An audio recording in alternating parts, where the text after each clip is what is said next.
Hi everybody, welcome to the first of Moreland Hall's relaunched seminar series. My name is Ray Stevens. I work in the education and training team at Moreland Hall, and one of my jobs is the ICT project leader. So I've had a bit to do with Web 2 in the ARD sector over the last couple of years, and it's a very interesting topic, and it's something that I'm very keen for us to be talking about, which is why we've scheduled this seminar for us today.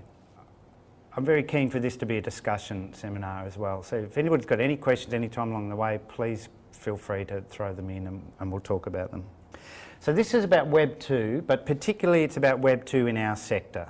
Web 2 is a very hard thing to define. So the first thing I did in putting this talk together, I had a little think about what Web 2 actually is. And when you do a Google search on Web 2, you get a whole range of things. And one of them is a slide like this. When places, companies, organisations, media first started publishing on the internet, they used it as a bulletin board. So you would write something about your organisation or an activity or an event, and you'd publish it up there and people would log onto your website and read it. It's like a book or a newspaper.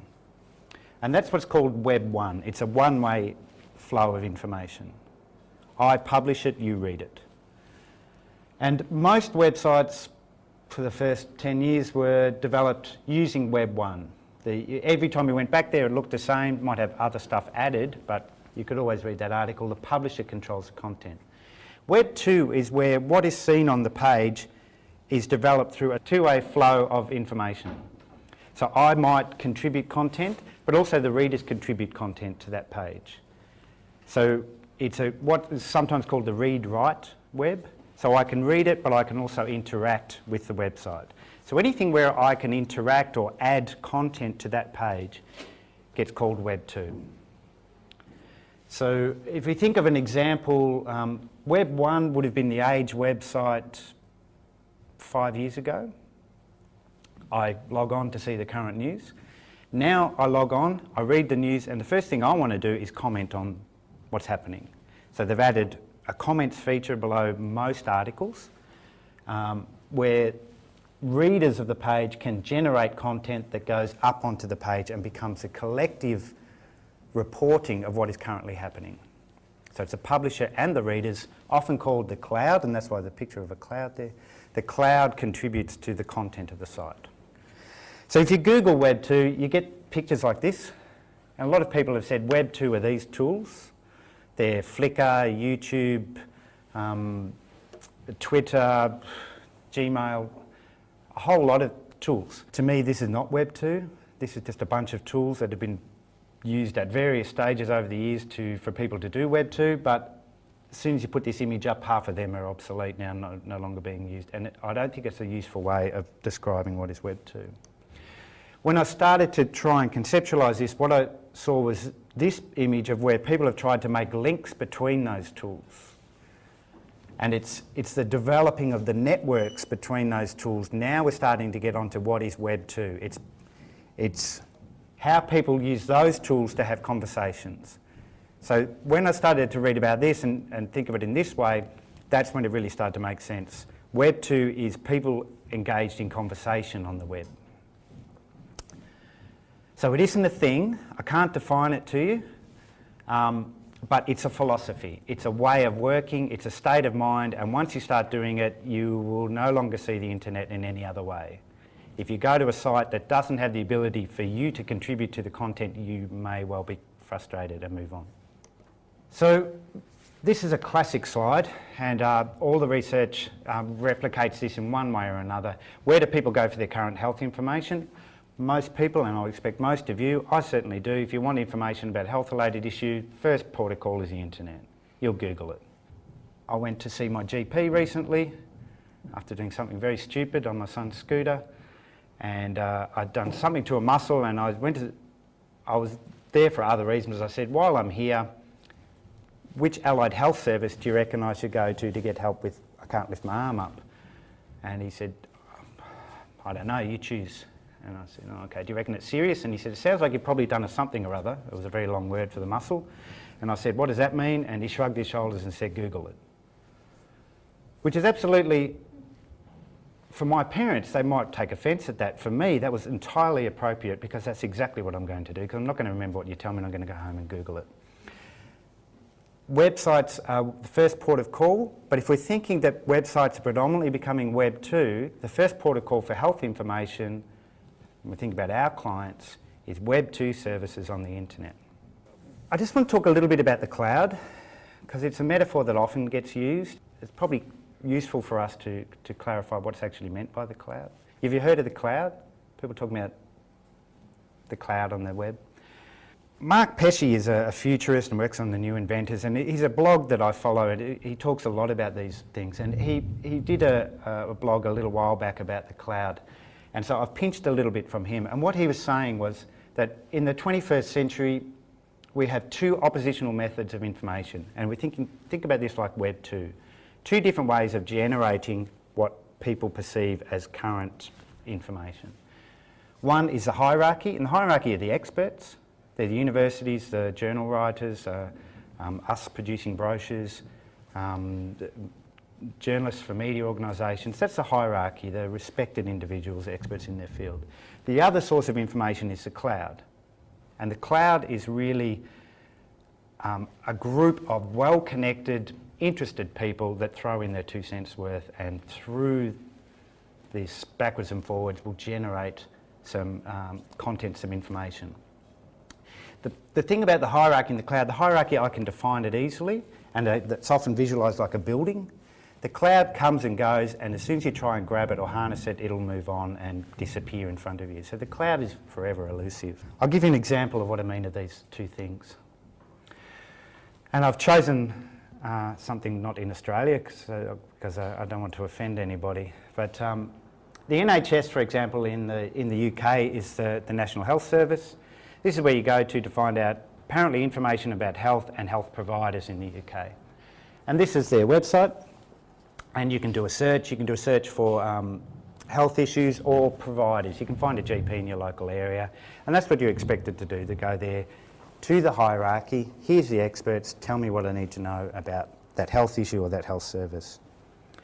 The cloud got together and made patient opinion in the UK, where this is purely built up from the grassroots. Somebody posted an opinion about a particular health service, somebody else commented on that, somebody else said, well, you should try this health service, somebody posted an opinion on that, and it just grew from there. So it grew from the ground up. And that's important. Cloud needs to be from the ground up. If you try and dictate the cloud, you'll miss it. Patient opinion has grown dramatically in the UK. And there's a lot of websites like this, choose your university kind of websites, for everything now. You can go and get people's opinions on anything. A specific example, the hierarchy here talking about Royal Hallamshire Hospital, talks about what you can expect to find, what's the location, what services do they offer, and that's mildly useful for me. But if I'm considering going to the Royal Hallamshire Hospital, I want to know what all the other people who've been there thought of it, because I've got choice about which hospital I go to. So I'll go to patient opinions and find out how that hospital gets ranked and in comparison. To me, that's far more valuable. I don't believe what Royal Hallamshire Hospital tells me about their hospital. I'll believe what the patients tell me about their hospital. So if we're looking at providing information, we need to be including the people who access our services in validating that information. Is it being used? When I put this slide together from Datapedia, the monthly visits for the NHS website, 420,000, for patient opinions, 900,000. So twice as many people go there for their information about the services than the NHS website. What that does, the cloud has a lot of power, and the NHS could, or Royal Hallamshire Hospital, for example, could choose to ignore that and just keep telling people, no, you need to come to our website to get information, or they can engage in the conversation. And here, the Tamside Hospital has chosen to engage in the conversation. Somebody posting on patient opinions, negative experience of the hospital joins in the conversation and posts a reply. That's what they should be doing. We need to embrace the cloud. The cloud's not going to go away. They are very powerful. If we choose to ignore those type of things, we will become obsolete. And I'll give you some other examples. These are just where I get information from, and it's really, and I'm sure this is reflected in the room. Recently went to Liverpool, had to book accommodation. I could have gone to the tourist information website, that's of no use to me. I want to go to the people who've stayed at hotels and find out the best ranked hotel in the area according to people who stayed there, so I used this site to book all my accommodation for that trip. I want to find out information about mental health. I go to Headspace because I want to hear what people with mental health issues, how they describe what having that mental health condition is like. So I go to Headspace, a great Web 2 site. Computer information, I don't go to Microsoft anymore, I go to the forums, and most geeks do. If you want an answer, you go to the forum, you don't go to the corporate website. I fly powered parachutes, I don't go to Rotax for information about the engine, I talk to the other pilots, etc, etc. Ning sites, talk to the developers. And what's happening is a lot of corporations now are not providing support, they just open a forum and let the cloud provide the support for them, and you'll see that more and more. The reason why I'm saying this is that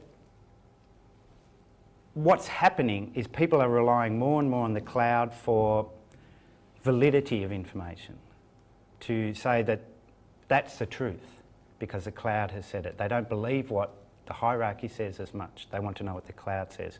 So if we're publishing information, providing information, we really need to be, I think, providing opportunities for the cloud to generate that information with the risks involved, as well as what we traditionally provide.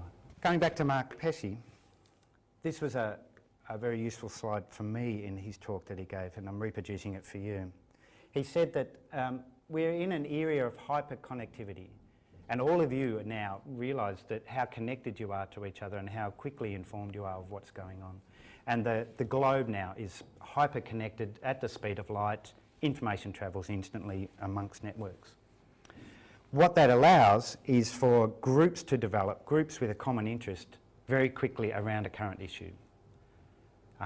So the election, for example, a group will develop around that. When anything occurs, Pakistan, Haiti, a group of interested people will get together and form a cloud and start working on that issue.